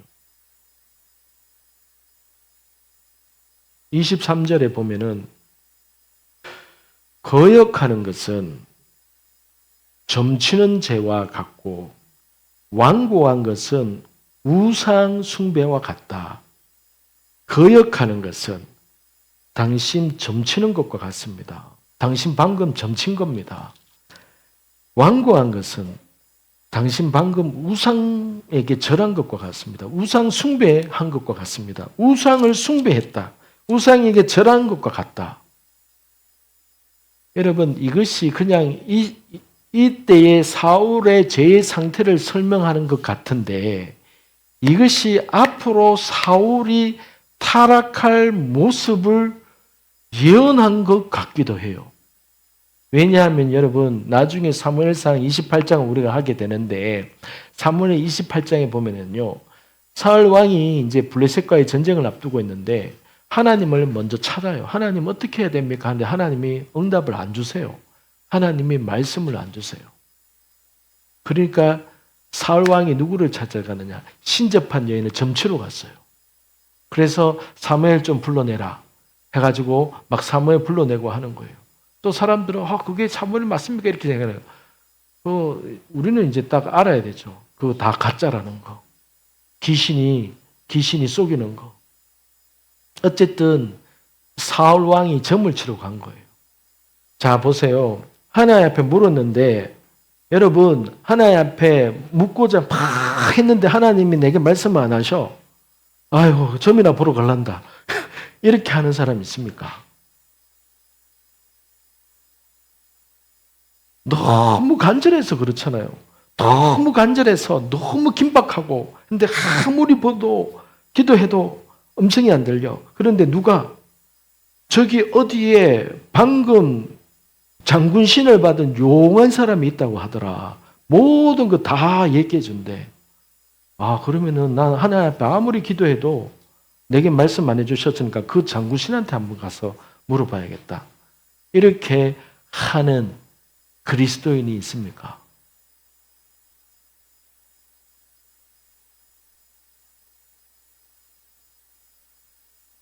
이 장면을 보고 저는 마음에 사울 왕은 구원받기 힘들었지 않았을까?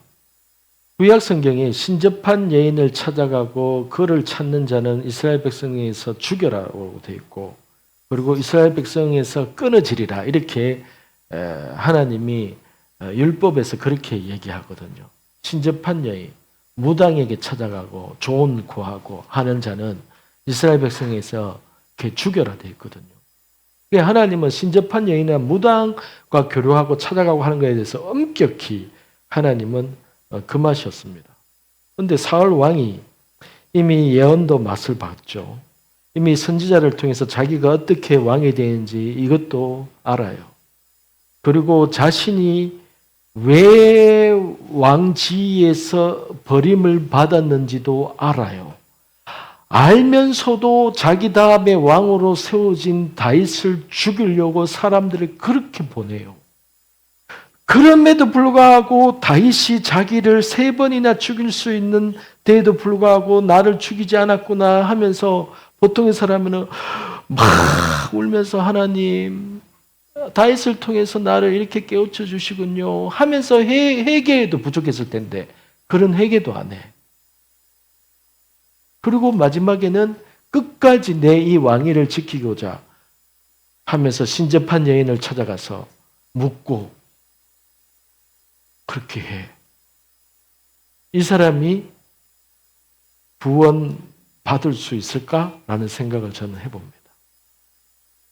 그런데 마침 15장 오늘 본문에서 23절에서 점치는 죄, 우상에게 절하는 죄, 마치 사울이 타락하게 된다면 어느 정도로 타락하게 되는지를 사무엘이 말한 것 같은 거예요. 저는요, 이 15장 이 순간에도 사울은 저는 충분히 하나님 앞에 은혜를 받고 구원 받을 수 있었다고 저는 생각을 합니다. 15장에서만이라도. 이 15장에서 하나님이 왕을 버려 왕이 되지 못하게 하셨나이다 이렇게 말을 할지라도 사울 왕은 하나님 앞에서 구원의 은혜를 받지 않았을까? 물론 여러분 제가 이렇게 본다고 해서 제 말이 맞다라고 저는 100% 확신한다고는 제가 얘기는 못합니다. 왜요? 구원의 부분에 있어서는 전적으로 그거는 하나님의 일이기 때문에. 그러나 제가 말했지만 단지 이러한 본문을 보니까 마음에 이렇지 않을까라는 생각이 든다는 거예요. 그래서 오늘 이 15장 22절 23절에 보면은 여러분 하나님은 순종 없는 예배를 하나님이 절대로 기뻐하시지 않는다고 말씀하십니다. 순종함이 없는 예배. 그리고 거역하는 것. 하나님의 뜻에 거역하는 것은 점치는 죄만큼 위중하다. 거역이라고 했잖아요. 그게 뭐냐 하면은 몰라서 그랬는데요가 아니라는 거예요. 알고도 거역하는 거예요. 알고도. 내가 하나님의 뜻이 무엇인지 알면서도 일부러 하지 않는 것. 두려움에서든 백성이 두려워서 하나님의 뜻보다는 내가 지금은 백성을 눈치 보는 게 내가 살 길이야. 완고한 것은 그래서 마음이 완고한 거죠. 마음이 완고합니다. 그래서 잘 안 되는 거예요. 순종이 잘 안 되는 거예요. 마음이 완고해서. 왜요? 사울이 고난과 아픔을 통해서 하나님을 경험한 삶이 없었을 겁니다. 어느 날 순간에 착하게 살다가 아버지 잃어버린 염소 찾으러 가다가 어느 날 갑자기 왕이 된 거예요. 사울의 인생 가운데 고난과 아픔을 통해서 하나님을 경험하는 기회는 없었던 겁니다. 무엇을 말해줍니까? 사람의 인생 가운데 속에서는요, 여러분, 우리는 고난이나 아픔을 통해서 하나님을 내가 진짜 만나거나 경험하지 않고서는 그 사람이 하나님 앞에서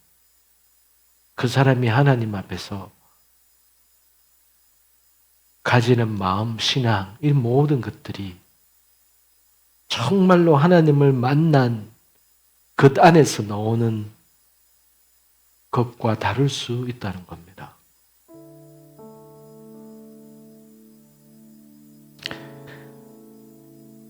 이렇게 말을 들었을 때에도 사울 왕은 하나님에 대한 두려움이 없었던 것 같아요. 왜냐하면은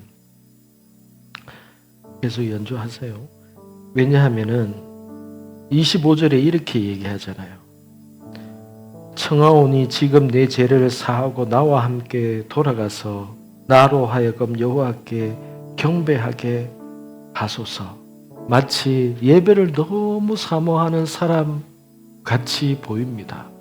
제가 사울 왕을 폄하하고자 이런 얘기를 하는 게 아니라 오늘 본문에서 그렇게 저는 느껴집니다. 예배를 너무 사모하는 사람인 것처럼 보이지만은 자기의 체면 때문이에요. 자기의 체면 때문에. 왜냐하면 30절을 같이 읽겠습니다. 시작. 사울이 이르되 내가 범죄하였을지라도 이제 청하옵나니 내 백성의 장로들 앞과 이스라엘 앞에서 나를 높이사 나와 함께 돌아가서 내가 당신의 하나님 여호와께 경배하게 하소서 하더라. 무엇을 위한 예배인가요? 자신의 체면인 겁니다. 이렇게 왔다가 돌아가 버리면은 지금 전쟁을 승리하고 이 사울 왕은 갈멜산에서 자신의 성전 기념비를 세우고 내려왔거든요. 그러면 지금 모든 분위기가 자기한테 유리한 분위기고 사울 왕 만세를 부르고 이런 가운데 속에서 예배하러 내려왔던 사무엘 선지자가 예배하지 않고 그냥 가버리면은 백성들이 이상하게 생각하지 않겠습니까? 내가 뭐가 되겠습니까? 내가 범죄했을지라도 선지자여, 나와 함께 같이 예배해 주세요. 백성들이 나를 이상하게 바라보지 않도록, 뭔가 내가 사무엘 선지자에게 뭔가 꾸지람을 받은 것처럼 인식되지 않도록 나를 좀 헤아려 주세요. 얼마나 자기 사랑에, 내 체면, 내 어떠함에 점철되어 있었으면은 하나님이 자기를 버리실 거라고 이렇게 두 번째 얘기를 듣는 상황에서도 그는 사람들 앞에서 내 체면을 생각해달라고 이렇게 얘기했던 겁니다. 그래서 여러분, 하나님은요, 하나님의 마음에 합한 자 다윗을 세우셨던 겁니다. 여러분, 마지막으로 이 얘기를 하고 마치겠습니다. 사울 왕과 다윗은 너무나도 공통점이 있습니다. 첫째요, 둘 다 목자였습니다. 둘 다 목동이었어요. 둘 다 양을 치다가 왕으로 부름을 받았습니다. 그리고 둘 다 죄를 지었습니다. 둘 다 죄를 지었어요. 그런데 인간적으로 보면은 다윗은요, 용서받지 못할 그러한 죄를 진 것 같아요.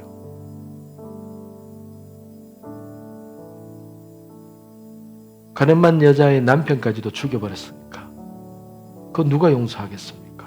당장 왕에서 끌어내리겠죠.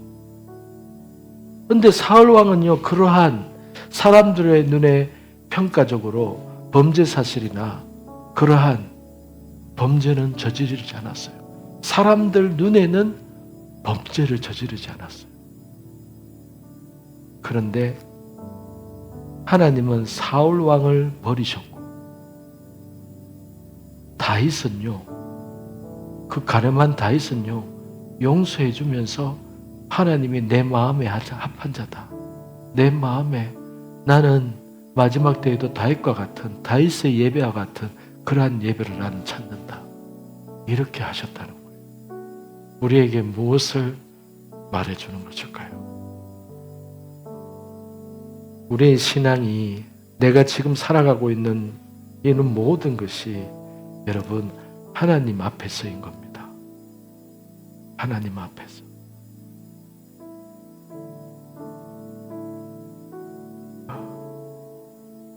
하나님을 위한 것도 아닙니다. 여러분, 하나님을 위한 것이라고도 때로는 그 말이 틀린 말은 아니지만은 마치 하나님이 늘 뭔가 부족해서 내 헌신이 필요하고 내 돌봄이 필요하고 마치 하나님이 저 요양원에 누워있는 그런 분 같고 모든 필요와 모든 도움과 모든 헌신이 필요한 분이 하나님인 것처럼 얘기를 합니다. 그런 생각을 합니다. 그래서 하나님은 마치 요양원에 누워있는 아무것도 할 수 없는 그런 분으로. 근데 하나님은 뭔가 부족해서 나의 어떠한 부분이 필요해서 나에게 무엇을 말씀하시는 분이 아닙니다. 하나님은 절대로 그런 분이 아닙니다. 여러분이 한번 성경을 보세요. 그리고 오늘날 신앙생활을 하면서 여러분의 주변을 한번 살펴보세요. 하나님이 만약에 누군가에게 뭔가를 말씀하셨다. 그게 뭐 책망이든 순종이든 칭찬이든 누군가에게 뭔가 말씀하셨다. 하나님이 자기의 사랑하는 자 아니고서는 하나님이 누군가에게 말씀하시겠습니까? 하나님이 하나님의 자녀가 아닌 자에게 누군가에게 뭔가 말씀하시겠습니까?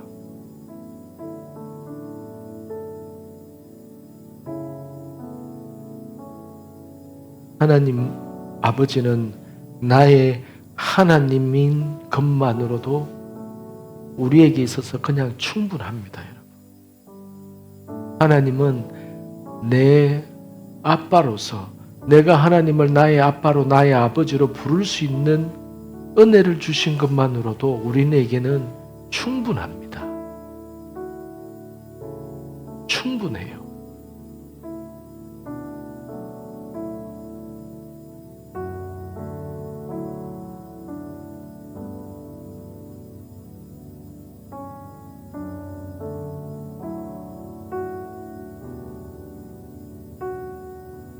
아들을 로마서 8장에 보면은 아들을 아끼지 아니하시고 그 아들까지 내어주시니가 어찌 우리에게 그 모든 것을 주시지 아니하시겠느냐. 이것은 아버지의 약속이자 아버지의 마음입니다. 아버지의 마음이에요. 그런데 만약에 여러분이 나 늘 부족하고 나 이거 부족하고 나 이거 없는데 라고 생각하시고 현실이 그렇다면은 여러분 바꾸어서 한번 생각해 보세요. 그 로마서의 말씀이 진리고 하나님이 지금도 살아계시고 나가 천자도 구원하신 분이세요. 그런데 예를 들어서 내가 그렇게 기도하고 애쓰고 기도하는데도 내가 늘 뭐 부족하다, 내가 늘 뭐 아쉽다. 그러면 여러분 입장을 바꿔놓고 생각해 보세요. 뭔가 내 생각이나 내 말이나 내 삶이 바뀌어져야 함을 얘기하는 거예요. 그것은 하나님이 뭔가 능력이 없거나 하나님이 뭔가 부족하거나 하나님이 나를 괴롭히는 게 아닌 겁니다. 하나님은 우리의 아버지만으로 충분합니다. 그런데 그 아버지에게 우리가 기도할 수 있고 하나님을 더 가까이 부를 수 있는 은혜를 주셨고 그런 과정 가운데 하나님을 더 깊이 알아갈 수 있는 그런 길을 열어주셨는데 그것을 시기하고 방해하고 하는 것은 딱 사단 그 한 존재밖에 없습니다. 하나님과 나 사이에 모든 것이 진공상태라면은 우리는 하나님의 어떠한 은혜도 받지 못할 이유가 없는 겁니다. 그래서 내게 있어서 뭔가 이해되지 않고 부족하고 아쉽고 예수 믿는 것이 왜 이렇게 힘들어요? 이렇게 만약에 한다면은 그 사람은요 하나님이 말씀하시지 않은 것을 너무 많이 하려고 해서 그럴 경우가 많은 거예요. 어쩌면은 하나님은 그러한 것을 말씀하거나 그거 하라고 하신 적이 없다고 하실 수도 있어요. 내가 지레 짐작해서 이것도 해야 되고 저것도 해야 되고 이렇게 해야 될 것 같고 이렇게 안 하면은 내가 복 못 받을 것 같고 그 모든 것이 하나님에 대해서 잘 알지 못하는 것에서 나온 추측일 뿐입니다. 오늘 사무엘상 15장을 통하여서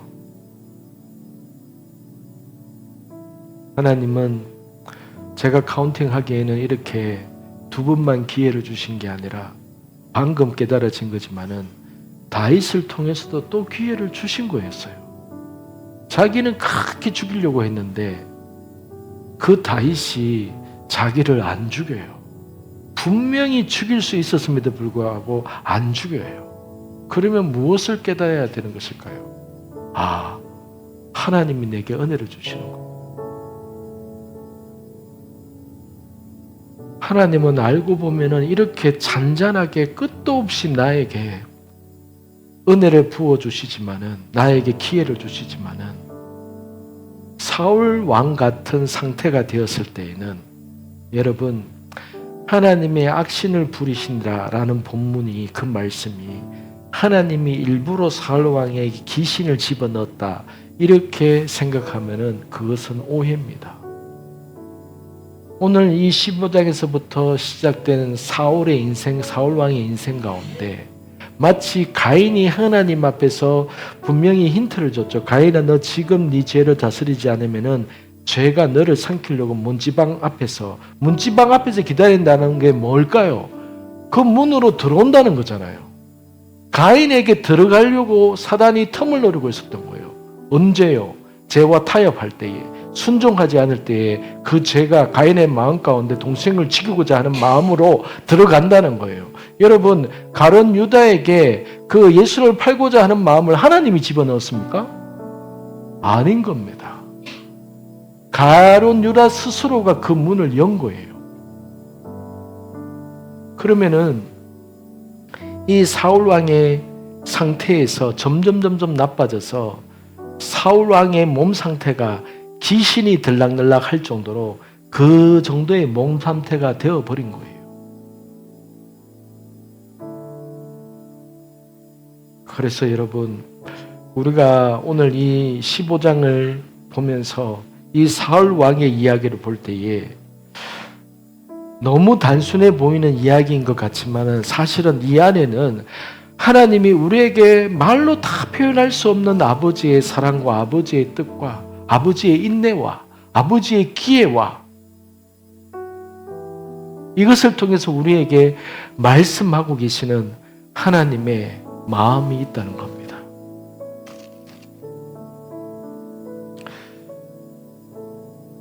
앞부분에서 나누다가 제가 이제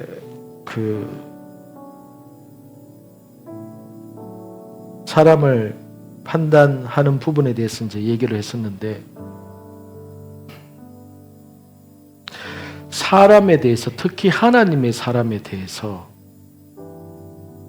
그냥 우리는요, 지금 이후로 살면서 절대로 사람을 하나님 앞에서 내가 평가하거나 내가 말로 대적하거나 그럴 자격이 없다라고 생각하고, 여러분이 어디에 가서 신앙생활을 하든 절대로 하나님의 사람에 대해서 여러분이 그냥 판단하거나 평가하지 않기를, 그것이 우리 자신을 위한 겁니다.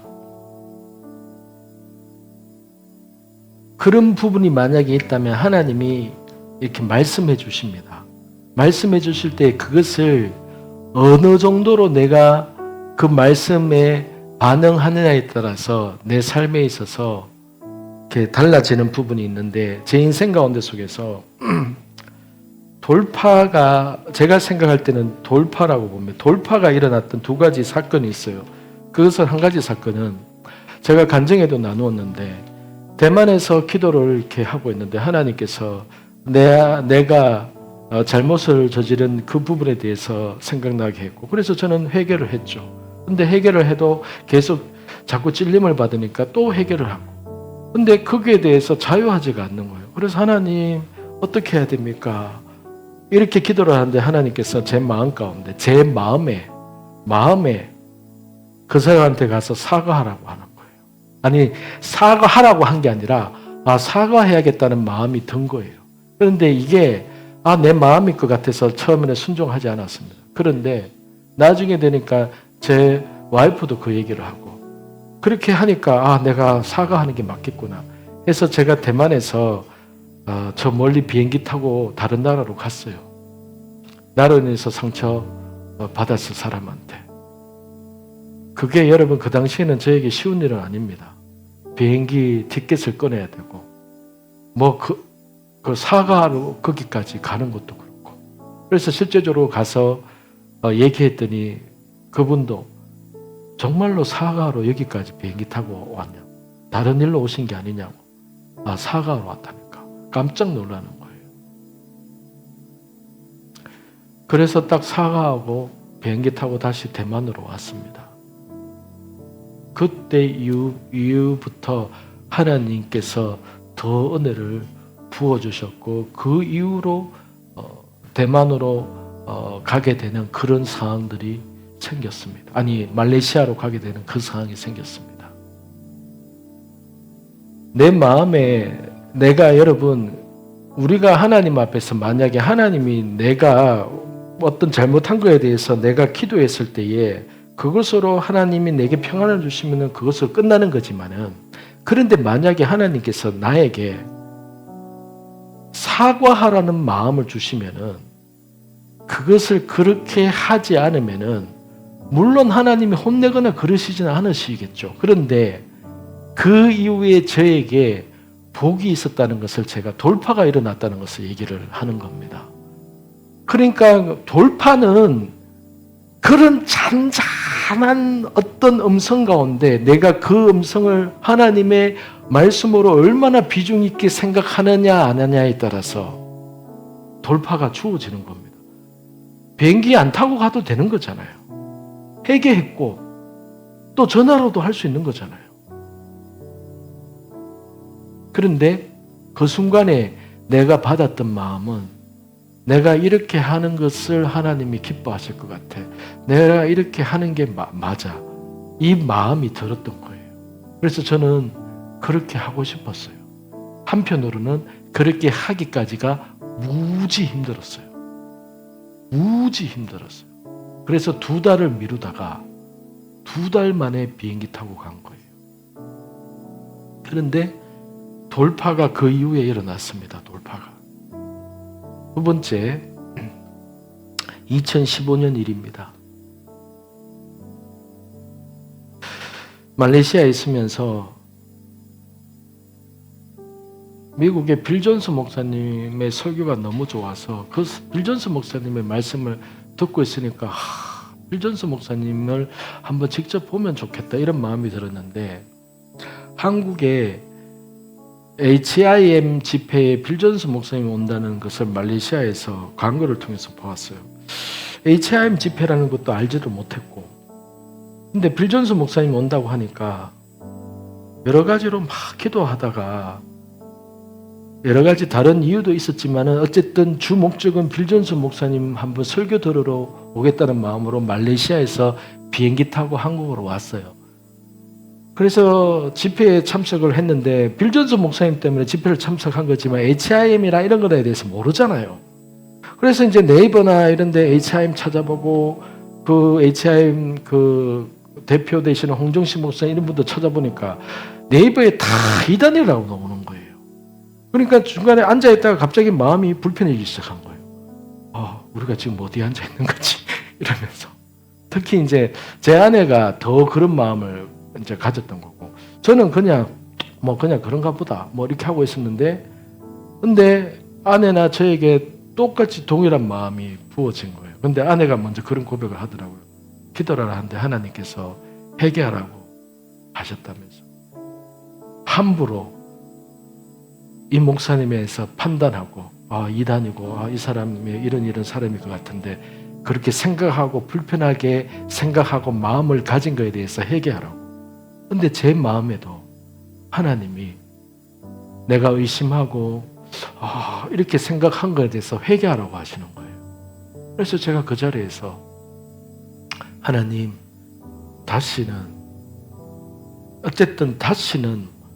목사라는 타이틀을, 선교사라는 타이틀을 가진 사람에 대해서 다시는 제가 판단하거나 내가 평가하지 않겠습니다. 하나님, 그 모든 판단과 그 모든 몫은 하나님의 몫이지, 제가 감히 누구를 판단할 수 있는 위치에 있는 사람이 아님을 고백합니다. 절대로 판단하지 않겠습니다. 하나님, 용서해 주세요 하면서 그렇게 해결을 했어요.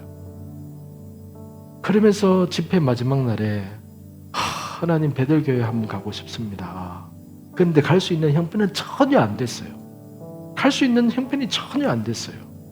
하나님, 베들교회 가고 싶습니다. 하나님, 우리 2 사람이 베들교회에 한번 가게 해주세요. 그 기도를 딱 했는데 몇 개월 후에 미국에서 어떤 분이 저에게 비행기 티켓을 주면서 미국에 한번 오라고 초청이 온 거예요. 그래서 미국에 가니까 나 이제 베들교회 가야겠다 하면서 여보 안녕 나는 간다 이렇게 한 게 아니라 이렇게 한 게 아니라 내가 비들교회 초청받았는데 당신도 일단은 티켓팅 해라. 하나님께서 입을 크게 열라고 하셨기 때문에 채워주실 거다. 그리고 이것을 우리가 기도했기 때문에 하나님이 주실 것 같다. 내 마음에 이런 확신이 든다. 그냥 믿음으로 티켓팅을 하자 하면서 티켓팅을 했는데 그 위에 어떤 분이 기도하는 분이 성교사님 혹시 어디 여행 가세요? 한 거예요. 예, 이번에 미국에 가려고 합니다. 그래서 이 돈 보내려고 했군요. 왜요? 하니까 아니 기도하는데 성교사님 여비가 필요하다고 이 금액 보내라고 해서 보냅니다. 혹시 비행기 티켓이랑 거기 가면은 뭐 얼마 필요하세요? 그래서 비행기 티켓은 얼마고요? 여비는 저는 잘 모르겠습니다. 그러니까 그러면은 제가 알아서 여비까지 해서 보낼 테니까 이 돈으로 하세요. 그래서 미국에 갔다 오게 된 거예요. 같이. 저는 그게 그 HIM 집회에 참석을 해서 네이버에 떠도는 글들을 가지고 사람을 판단하고 내 마음에 이단이라고 하는데 내가 지금 여기 내가 지금 뭐 잘못 앉아 있나? 이런 생각을 가진 것을 하나님께서 회개하라고 해서 그 자리에 회개했던 겁니다. 그런데 여러분 이런 것들이 우리 안에서 얼마나 많이 있습니까? 얼마나 많이 있습니까? 여러분 다시 한번 얘기합니다. 하나님이 내가 해결을 했지만은 하나님이 네가 그 사람한테 직접 찾아가서 잘못을 얘기해라. 그러면 그것은요 내게 수치스러운 게 아니라 하나님이 내게 그렇게 말씀하셨다면 내게 그게 복인 겁니다. 내 수치를 하나님의 복으로 바꾸는 거예요.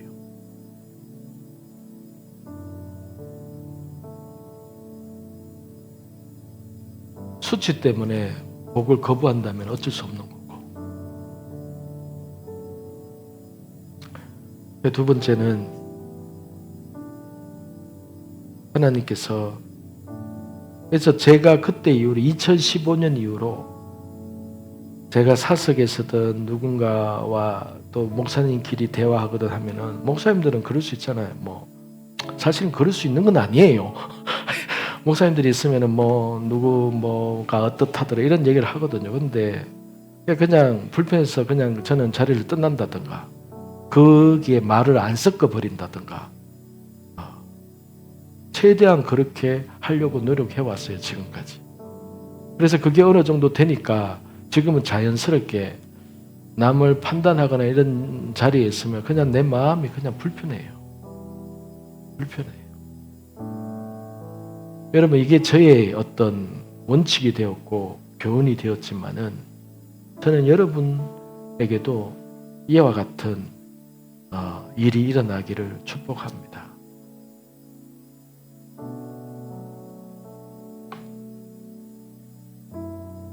목사, 선교사 이런 사람들 그냥 판단하지 마세요.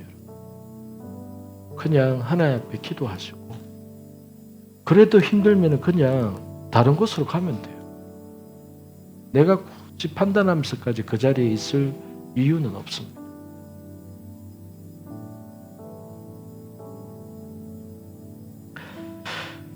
기도하겠습니다.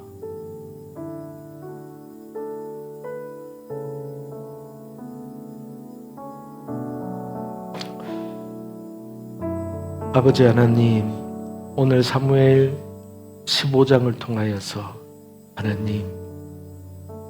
하나님께서 사무엘 선지자를 보내셔서 하나님 아버지의 아픈 손가락 사울 왕에게 아버지께서 이렇게 말씀하여야 하셨던 아버지의 그 마음을 아버지여 주님 깨닫기를 원합니다. 이스라엘 백성이 원해서 하나님께서 그들 가운데 속에서 부름의 자리로 왕의 역할로 부르신 그 사울 왕이었지만은 하나님 사울 왕이 하나님 오늘 본문을 통해서도 다 알 수는 없지만은 하나님은 정확하게 알고 계시고 정확하게 다 보셨지만은 하나님 저는 이것을 다 알 수는 없습니다. 그러나 하나님 우리가 보기에 사울 왕이 하나님 앞에서 하나님을 경험하는 삶 다윗처럼 그렇게 어려움과 환난과 고난을 통해서 하나님을 경험했더라면 어땠을까? 달라지지 않았을까? 이런 생각도 해봅니다. 그러나 하나님, 사울 왕에게는 또 사울 왕대로의 은혜를 베푸셨고 그 왕에게 끊임없이 기다리셨고 하나님께서 주님 기회를 주시고 은혜를 주셨던 그 하나님의 사랑을 아버지 바라봅니다. 하나님, 우리의 인생 가운데 속에서 주님 하나님을 지금보다도 더 깊이 주님 하나님을 안다는 것이 이게 단순한 어떤 일이나 이것이 아니라 정말로 하나님을 체험적으로 인격적으로 더 깊이 알고 싶습니다. 하나님을 깊이 알고자 하는 만큼 우리에게 그 은혜가 부어질 줄로 믿습니다. 하나님은 우리에게 너무나도 끝없는 사랑을 주셨지만은 하나님은 우리에게 사랑을 구걸하실 필요가 없는 분이시기에 하나님, 주님, 우리에게 주시는 모든 기회의 시간들 안에서 주님, 아버지의 그 사랑 앞에 주님을 더 깊이 경험하고 알아가고 내 삶 속에서 나를 돌아보며 나를 향한 하나님의 마음이 어떠한지를 배우고 깨달으며 내 지금의 삶 속에서 내가 아버지 앞에서 무엇을 바라고 무엇을 믿으며 무엇을 소망하며 살아가야 될지를 아버지 배우고 깨닫기를 원합니다. 아버지, 이미 말씀하신 것 안에서 그 말씀하신 단순한 진리를 믿고 기다리며 주님 앞에 아버지여 세워지기를 원합니다. 주님 감사합니다. 오늘도 아버지의 이 사랑을 알게 해주시고 깨닫게 해주신 하나님의 은혜에 감사합니다. 주님, 성령 하나님, 주님, 우리에게 더 아버지를 알아갈 수 있는 그 목마름을 우리에게 부어 주시옵소서. 예수님의 이름으로 기도합니다.